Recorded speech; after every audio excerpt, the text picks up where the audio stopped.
अस्सलाम वालेकुम नाज़रीन, इनसाइडर न्यूज़ के साथ मैं हूं आपके पास। नाज़रीन, इस वक्त हम खड़े हैं वज़ीर-ए-आज़म हाउस के बाहर, जहां पर एक इंतहाई अहम इजलास जो है वो हो रहा है और बल्कि हो चुका है। और इजलास था जो ईरान इसराइल जंग है उस हवाले से, उसके जो खित्ते पर असरात हैं उस हवाले से, और साथ ही जो पाकिस्तान और अफगानिस्तान उस हवाले से तफसीली तौर पर ब्रीफिंग दी गई है। इन कैमरा इजलास बुलाकर नायब वज़ीर-ए-आज़म जो है इसहाक डार, उनकी जानब से जो सफारती ताल्लुकात हैं, ये सफारती राब्ते हुए हैं,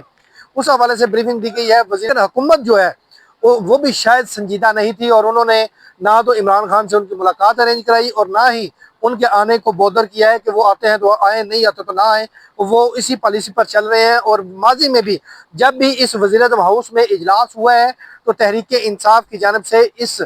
वज़ीर-ए-आज़म हाउस के इजलास का बाइकाट किया गया है। और उसकी जो बेसिक वजह है वो यही है कि जब फरवरी 2024 में इंतखाबात हुए थे तो उसके बाद इस वज़ीर-ए-आज़म को और इस हुकूमत को फॉर्म 47 की हुकूमत कहा गया था। अगर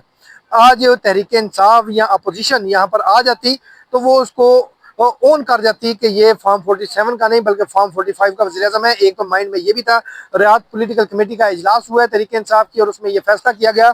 कि इमरान खान से मुलाकात कराई गई तो फिर ज़रूर वज़ीर-ए-आज़म हाउस जो है वो जाएंगे और इस इजलास में शिरकत करेंगे अगर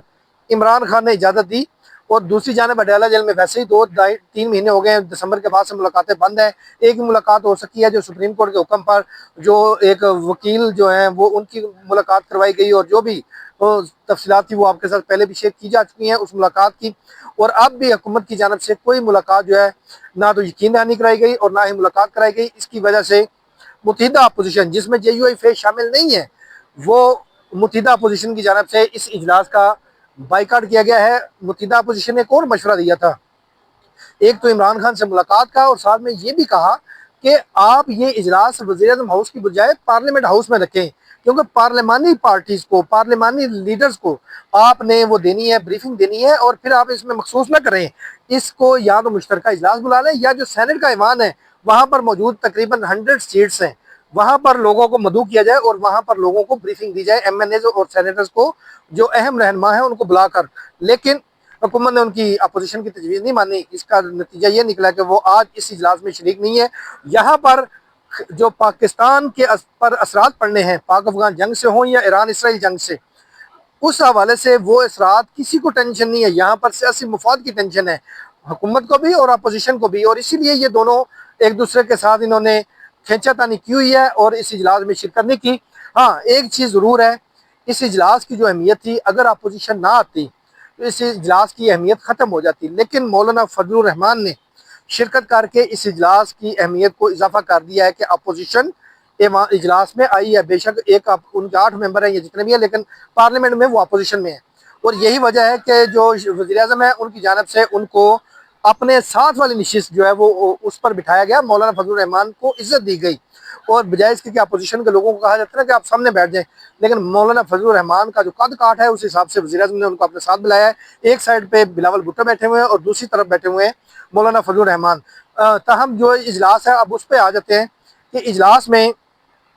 ब्रीफिंग में ये बताया गया कि किस तरह पाकिस्तान की जानब से किरदार अदा किया गया है सफारती सतह पर ईरान और इसराइल की जंग को रोकने के लिए। कैसे ये जंग मुमकिन हो ख़त्म हो सकती थी, और कैसे ये गारंटी दी गई पाकिस्तान की जानब से कि ईरान कोई भी जौहरी हथियार ना बना रहा है ना बनाएगा। तो ये सऊदी अरब के ज़रिए अमेरिका को यकीन दहानी कराई गई। जब ये मामला तकरीबन 90% जो मस्बत मुज़ाकरात हो चुके थे या हो रहे थे, तो उस वक्त जाकर इसराइल की जानब से, या अमेरिका, बेसिकली अमेरिका की जानब से हमला किया गया। तो अमेरिका की जानब से जो हमला किया गया उसके नतीजे अब आपके सामने हैं कि जो ईरान की जो सुप्रीम लीडर हैं या मेन दर्जा अव्वल की जो लीडरशिप है उसको शहीद कर दिया गया है, और इसके बदले में ईरान की जानब से अभी भी जो मिसाइल हमले हैं वो किए जा रहे हैं।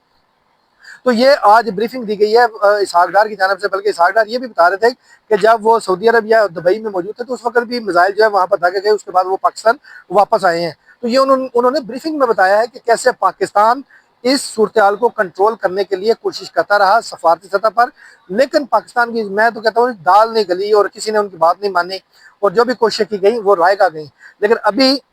जो करंट सिचुएशन है उस हवाले से बताया जा रहा है, और बताया जा रहा है कि जिस तरह ईरान की जानब से समंदर को जो है वो ब्लॉक कर दिया गया है, अबनाए रमौज जो है, تو اس کی وجہ سے جو پاکستان پر کیا اثرات پڑنے ہیں، جو مشرق وسطیٰ کے ممالک ہیں ان پر کیا اثرات پڑنے ہیں، جیسے کہ سعودی عرب وغیرہ ہے، ان کا جو مین بزنس ہے وہ تیل ہے، اور وہ جب تیل کی جو وہ کیا کہتے ہیں سپلائی بند ہو جائے گی، ان ممالک میں بھی وہ اثر پڑے گا، اور ساتھ ہی جو ان کا ریونیو ہے اس پر بھی کافی زیادہ اثر پڑے گا۔ اور آنے والے دنوں میں ایسے لگ رہا ہے کہ جیسے پیٹرول کی قیمت جو ہے وہ 400 کراس کر کے 500 تک بھی جا سکتی ہے، اگر یہ اسی طرح سمندری راستے کو بلاک کیے رکھا، اور وہ جو خام تیل آتا ہے پاکستان سمیت دوسرے ممالک میں، تو وہ جو ہے وہ رک جائے گا۔ اب آ جاتے ہیں دوسری طرف، جو پاک افغان جنگ کے حوالے سے بھی بریفنگ دی گئی ہے، جو یہاں پر پارلیمانی لیڈرز کو بلایا گیا تھا۔ اچھا یہ بتا دیں کہ اس اجلاس میں حکومتی اتحادی تمام جماعتیں، کاف لیگ ہو، زیال لیگ ہو، یا جو بھی ہو، یہ ساری موجود ہیں۔ صرف اپوزیشن سے مولانا فضل الرحمان آئے ہیں، باقی جو اپوزیشن ہے اس کی جانب سے بائیکاٹ کیا گیا ہے۔ افغان اور پاکستان کی جنگ کے حوالے سے بریفنگ دی گئی ہے کہ کیسے افغان طالبان کی جانب سے ایک تو اپنی سرزمین جو ہے وہ دہشت گردوں کو استعمال کرنے کی اجازت ہے نا ایک حساب سے، کہ جب ان کے خلاف کارروائی نہیں ہوتی ان کو روکا نہیں جاتا، اور اس حکومت کی جانب سے تو وہ بیسیکلی اجازت ہے، تو وہ بار بار منع کرنے کے باوجود بھی اس پر عمل نہیں کیا گیا، اور کیسے افغان دہشت گرد جو ہیں، یہ طالبان جو ہیں، انہوں نے پاکستان پر سٹرائک کی، اور ایک ہی وقت میں 20 سے 25 جو بارڈر کے ایریاز ہیں وہاں پر انہوں نے یکدم پاکستان کے اوپر جنگ مسلط کی، اور اس کا جو جوابی وار دیا گیا، اور وہ بھی بتایا گیا کہ کیسے پاکستانی فوج جو ہے، پاکستانی سیکیورٹی ادارے جو ہیں ان کی جانب سے، بلکہ پاک فضائیہ کی جانب سے جس طرح جواب دیا گیا ہے۔ اب تک تقریباً 500 دہشت گردوں کو جہنم واصل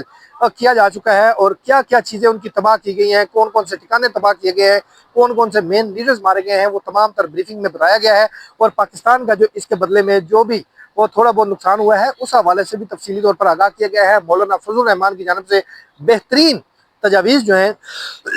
وہ حکومت کو جو ہے وہ پیش کی گئی ہیں، اور مولانا فضل الرحمان نے کہا ہے کہ اس معاملے کو پاکستان کے اوپر کوئی اٹیک کرتا ہے تو وہ تو کسی صورت برداشت نہیں کیا جائے گا، اور نہ ہی کسی کو ڈیل دی جائے گی، اور انہوں نے یہ کہا کہ پاکستان کو اپنا قومی سلامتی اور وطن کے دفاع کے لیے وہ پاکستانی افواج کے ساتھ کھڑی ہے، ان کی جماعت کھڑی ہے، اور وہ ہراول دستہ کے طور پر آگے ہوں گے اگر کوئی پاکستان کے اوپر جنگ مسلط کرتا ہے یا پاکستان پر کوئی اٹیک کرتا ہے۔